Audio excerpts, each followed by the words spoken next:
এখন। হ্যাঁ রে হ্যাঁ, চল চল। তুমি যে বললে তোমার পিসি সারাদিন নিজের ছেলের গুণ কীর্তন করেন, কই ছেলের নামও তো মুখে আনতে দেখলাম না। ছেলের কথা উঠলেই এড়িয়ে যাচ্ছে। তাই তো দেখলাম, একদিকে ভালোই, না হলে বলে বলে আমার মাথা খারাপ করতো। মনে হয় কি বলতো, দাদা এখন আর পিসিকে পাত্তা দেয় না, অনেক দূরে থাকে নিশ্চয়ই। বউ বাচ্চাকে নিয়ে মাকে আর যে নিজের কাছে নেয় না বুঝতেই পারছি। কতদিন থাকবেন এখানে, কিছু বললো? এইসব কি জিজ্ঞাসা করা যায় নাকি? দেখি না কতদিন থাকে। সামনেই কিন্তু পিঙ্কির পরীক্ষা। আগেরবার একটুর জন্য র্যাঙ্ক করেনি, এবারে আর সেটা হতে দিচ্ছি না। এখন কিন্তু ওর পড়াশোনা নিয়ে ব্যস্ত থাকবো, তোমার পিসির সেবা যত্ন করতে পারবো না। আহা, আগেই অত ভাবছে কেন? দেখোই না কতদিন থাকে, আজ সবে এসেছে, আজ কি যাওয়ার কথা বলা যায়? হঠাৎ যে এতদিন পরে কেন যে তোমার পিসির দরদ উঠেছে কে জানে। সত্যি, এত বছর তো কোনো যোগাযোগ ছিল না, কোথায় আছে সেটা পর্যন্ত জানতাম না। হ্যাঁ গো, তোমার দাদা আবার তার মাকে তাড়িয়ে দেয়নি তো? সম্পত্তি হয়তো সব নিজের নামে করে নিয়েছে, তাই হয়তো তোমার পিসি এখানে ঘাঁটি গড়ার চেষ্টা করছেন। এরকম হলে কিন্তু সোজা আমি বাপের বাড়ি চলে যাব। আহ, আগেই তুমি বড় অস্থির হয়ে পড়ো। তবে কথাটা তুমি মন্দ বলনি, পিসির থেকে আসল খবরটা বার করতে হবে। আবার কাঁদছিস তুই? আবার কাঁদছিস? না কেঁদে বল, কি করে এই ভুলগুলো করলি তুই, বল। এতবার করে রিভিশন করলি, এত পড়ালাম, তাও ভুল করলি? আমি ইচ্ছে করে করিনি মা।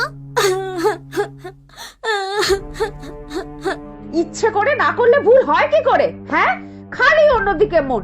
ছি ছি ছি, এবারেও অমৃতা তোর থেকে বেশি নম্বর পেল। অমৃতা তো সব সময় বেশি পায়, ও তো ফার্স্ট হয়। আমি ওর মতো এত পড়া মনে রাখতে পারি না। ফার্স্ট আমি হতেই পারবো না মা। পারি না বললে হবে? ফার্স্ট না হলে জীবনে কি হবে তোর? ফার্স্ট তোকে হতেই হবে, না হলে আমরা সবার কাছে মুখ দেখাবো কি করে? মার খেলে ঠিক হবে। আর মেরো না মা, আর মেরো না। মারবো না মানে? মারতে মারতে আজ তোকে মজা দেখাবো আমি, খালি অন্যদিকে মন। এ কি বৌমা, মেয়েটাকে এইভাবে বকছো মারছো কেন? ক্লাস টেস্টে নম্বর যা পেয়েছে তার কি বলবো, সেই 2 নম্বর কম। ওর ক্লাসের অমৃতা আবার হাইয়েস্ট। নম্বরটাই কি জীবনের সব বৌমা? আর এখন তো ও কত ছোট। ছোট থেকেই পিছিয়ে থাকলে জীবনে এগোবে কি করে? যারা ফার্স্ট হয় ছোট থেকেই হয়। থাক বৌমা, ওকে আর বকো না, বাচ্চা মেয়ে। কিছু মনে করবেন না পিসি, শুনেছি আপনি নিজের ছেলেকে এর থেকেও বেশি পড়াশোনার চাপ দিতেন। আর আমার মেয়েকে আমি কিভাবে শাসন করব সেটা আমার উপরে ছেড়ে দিন। আসলে বৌমা, কদিনের জন্য এসেছেন, শান্তিতে থাকুন, বিশ্রাম নিন, আমার সংসারে নাক গলাতে আসবেন না। আর একটা গল্প বলো না গো ঠাম্মি। তোর গল্প শুনতে ভালো লাগে দিদি ভাই। খুব। মা তো গল্পের বই পড়তেই দেয় না, কারো সাথে খেলতেও দেয় না, খালি পড়া আর পড়া। আচ্ছা আচ্ছা, আমি তোকে গল্পের বই কিনে দেবো, কেমন?